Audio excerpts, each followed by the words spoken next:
아직도 그대는 내 사랑. 수많은 세월이 흘러도 사랑은 영원한 것. 아직도 그대는 내 사랑. 우리들의 쇼텐 사회는 늦가을의 가슴을 촉촉히 적시지 아니하시던가요. 이은하님의 아직도 그대는 내 사랑을 전유진이 불렀습니다. 이은하님을 오마주하기 위해 어깨에 뽕도 넣고 모자도 썼지요. 무대가 빛났습니다. 늦가을 전유진은 점점 성장하면서 목소리도 익어가고 있습니다. 무한한 가능성을 보이고 있는 우리들의 쇼텐입니다. 3회 시청률 3.544%, 4회 3.347%는 결코 낮은 게 아니라고 보는데요.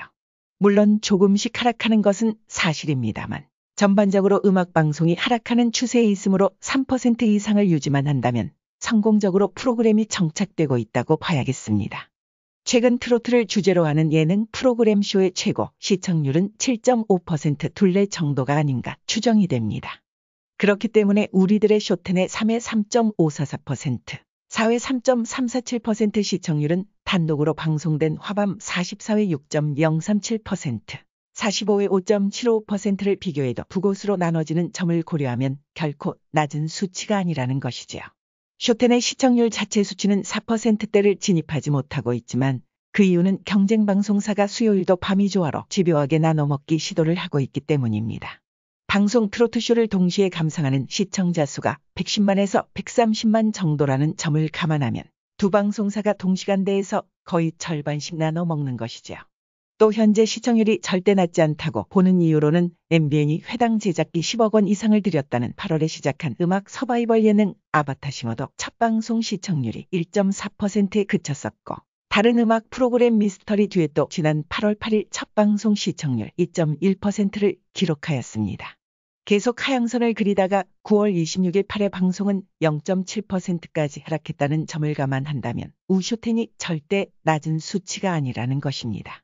우리들의 쇼텐 1회부터 4회까지 시청하면서 느낀 것은 트로트 예능쇼도 여러 변신을 시도할 수 있다는 것을 보여주며 다양한 무대를 꾸밀 수 있다는 것이 가능하다는 점을 시청자들에게 각인시켜 주었습니다.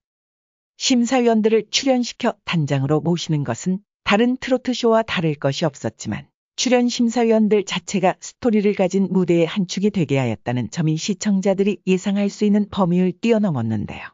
모르겠는데요. 근데 말씀을 이렇게 하지만요. 아내분의 서포트가 저는 대단하다고 얘기 들었습니다. 그 예전에 이제 무명 시절이 길었잖아요. 예. 무명 시절이 길었는데 이제 신곡을 내기 위해서 막 이곡저곡 하다가 갑자기 생각나는 게 차에서 땡벌 하자.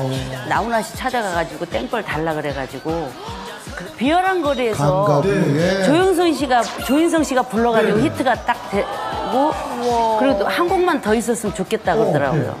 근데 이제 막걸리 한 잔을 가져왔는데 자기는 술을 안 마시니까 가서 보지도 않고 뭐 술 좋아하는 사람이 부르는 줄 알고 안 한다 그래요. 그래서 내가 이걸 왜 안 하냐고 그래서 작곡가를 내가 전화해서 오라 그랬어요. 이거 빨리 편곡하라고. 편곡해서 와, 진짜 성견지명. 영탁 씨가 불러가지고 히트가 됐어요. 그러면 나는 하는 건 조인성 씨가 불러서 히트치고 영탁이 불러서 히트치고 아니 그러니까 이걸 바로 안 잡아주면은 나는 별도 하는 것도 없이 뭐 조인성이가 히트시켜주고 영탁이가 히트시켜주고. 죄송합니다. 심사위원들이 단순히 심사만 하는 수준을 넘어 그분들이 무대를 빛내는 한 부분으로 비춰지면서 호기심과 흥미를 자아내게 했습니다. 그러한 발상은 창의성을 보여주는 기발한 아이디어가 아닌가 합니다. 단순히 심사를 넘어 누가 잘했나를 판정하는 것도 중요하지만 출연하게 된 인연과 관련 인생 역정을 이야기하고 다른 출연진들, 시청자들과 서로 공감을 나누게 했다는 점이 좋았습니다. 이회에서 땡벌과 막걸리 한 잔으로 유명한 강진님과 부인이 출연하여 그 곡들이 유명하게 된 과정을 부인인 김효선 씨가 설명하며 부부간 티격태격하는 모습, 자중의 웃음을 자아내게 하는 에피소드 멘트로 시청자들에게 유쾌한 즐거움을 주기도 한 적이 있죠. 셀럽이 아닌 일반 시청자가 출연하여 김희재 팬이 된 사연을 이야기할 때는 듣는 마음이 뭉클해지더군요. 다른 트로트 쇼에서 보지 못했던 광경이 아닌가 합니다. 3회에서는 작곡가 그룹 알고 보니 혼수 상태와 우리들의 시리즈 음악 감독이 편곡한 곡들을 출연 가수들이 부르게 하여 원곡자 태진아님의 심사를 받게 하는 등 횟수가 거듭될수록 예상하지 못한 이벤트가 전개되었습니다. 우쇼텐을 시청하면서 출연 가수들의 감성과 노래 실력이 점점 더 좋아지고 있다는 생각이 드는데요. 꿈이었다고 생각하기엔 너무나도 아쉬운 나만 이긴 것 같은데? 이긴 것 같아요, 벌써. 가슴 태우며 기다리기에 너무나도 멀어진 그대. 2회에서 양지은이 부른 조용필의 허공은 여성 가수가 부른 허공 중 가장 잘 불렀다는 느낌이 들었습니다. 3회에서 전유진, 강혜연이 듀엣으로 부른 아내에게는 남성 가수에게 느낄 수 없는 맛을 느끼게 했습니다. 또 김희재의 3호 곡은 애절한 감성이 묻어나는 가창력으로 눈물이 나게 하며 힘여들게 했습니다. 횟수를 거듭할수록 점점 익어간다고 해야겠죠. 특히 유능한 여성 트로트 가수들의 노래를 쉽게 방송을 통하여 감상할 수 있다는 것이 즐거운 일이 아닐 수 없습니다. 그런데 트로트 무대에 하나 우려스러운 점도 있습니다. 현재 우리들의 쇼텐은 정체성에 혼돈이 있는 것은 사실입니다. 그 이유는 화밤의 사회자들이 그대로 같은 컨셉을 가지고 진행을 하기 때문입니다. 본인들은 차별성을 시도한다고 하겠지만 시청자 입장에서는 연속으로 느껴집니다.